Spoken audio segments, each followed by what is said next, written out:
Assalamualaikum warahmatullahi wabarakatuh.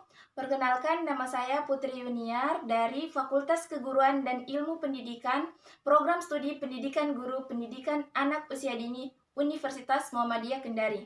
Baik, di video kali ini saya akan menjelaskan mengenai landasan, komponen, dan prinsip pengembangan kurikulum. Kita lanjut ke pembahasan pertama mengenai landasan pengembangan kurikulum. Di sini dijelaskan bahwa dalam penyusunan kurikulum tidak bisa dilakukan tanpa menggunakan landasan yang kokoh dan kuat. Jadi maksudnya landasan yang kokoh yang dihasilkan akan kuat, dan juga program pendidikan yang dihasilkan akan dapat menghasilkan manusia yang terdidik sesuai dengan hakikat kemanusiaan. Selanjutnya, adapun yang menjadi landasan pengembangan kurikulum ada 4. Yang pertama, landasan filosofis. Yang kedua, landasan psikologis. Yang ketiga, landasan sosial budaya. Dan yang keempat, landasan yuridis.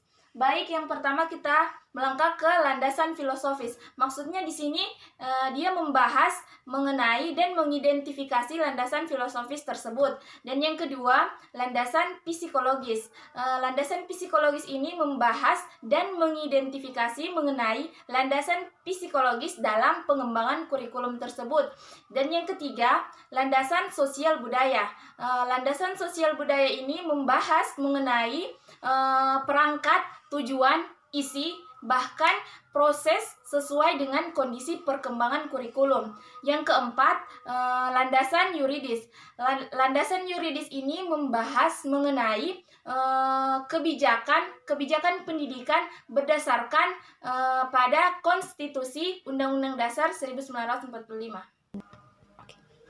Selanjutnya kita membahas mengenai komponen pengembangan kurikulum. Di sini komponen pengembangan kurikulum tersebut ada 4. Yang pertama, komponen tujuan. Yang kedua, komponen isi. Yang ketiga, komponen metode. Dan yang keempat, komponen evaluasi. Kita bahas yang pertama mengenai komponen tujuan. Komponen tujuan di sini yaitu berhubungan dengan arah atau hasil yang ditetapkan. Dan yang kedua, komponen isi. Komponen isi ini yaitu yang berhubungan dengan pelaksanaan belajar yang harus dimiliki oleh siswa. Dan yang ketiga, komponen metode, yaitu merupakan komponen yang sangat penting karena berhubungan dengan implementasi. Dan yang keempat, komponen evaluasi, yaitu bagian yang tidak dapat dipisahkan dalam proses pengembangan kurikulum.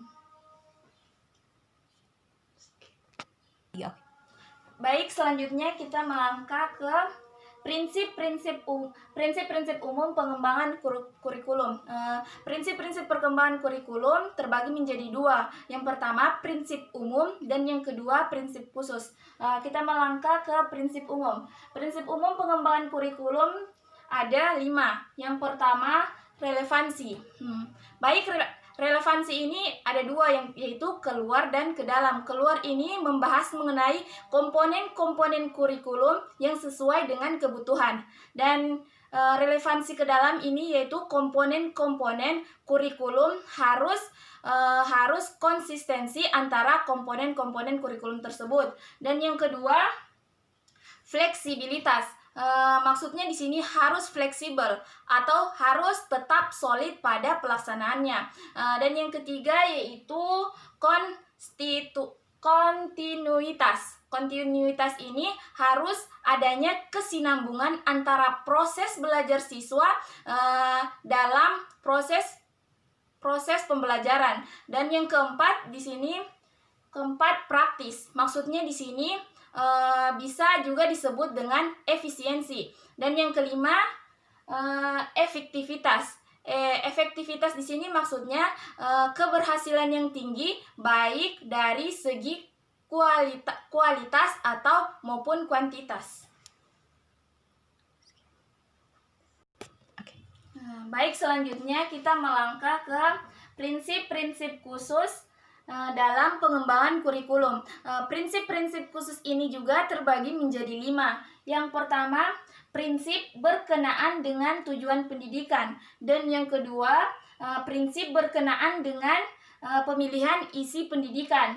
Dan yang ketiga, prinsip berkenaan dengan pemilihan proses belajar mengajar. Dan yang keempat, prinsip berkenaan dengan pemilihan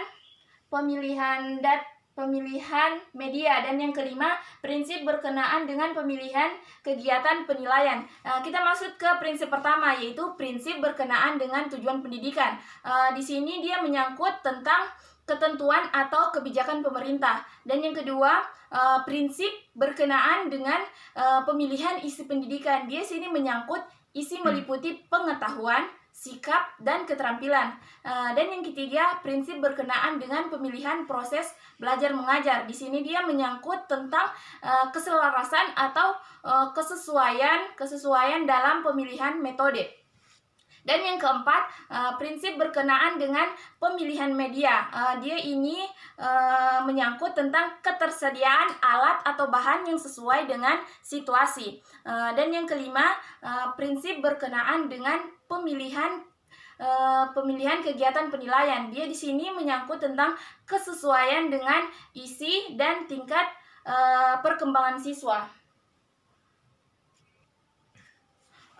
Jadi kesimpulan yang dapat kita ambil dalam proses pengembangan kurikulum di sini yaitu kurikulum dalam pengembangan harus mengacu atau menggunakan landasan yang kuat dan kokoh agar kurikulum dapat berfungsi serta berperan sesuai dengan tuntutan pendidikan yang dihasilkan.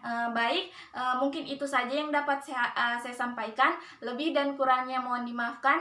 Wassalamualaikum warahmatullahi wabarakatuh.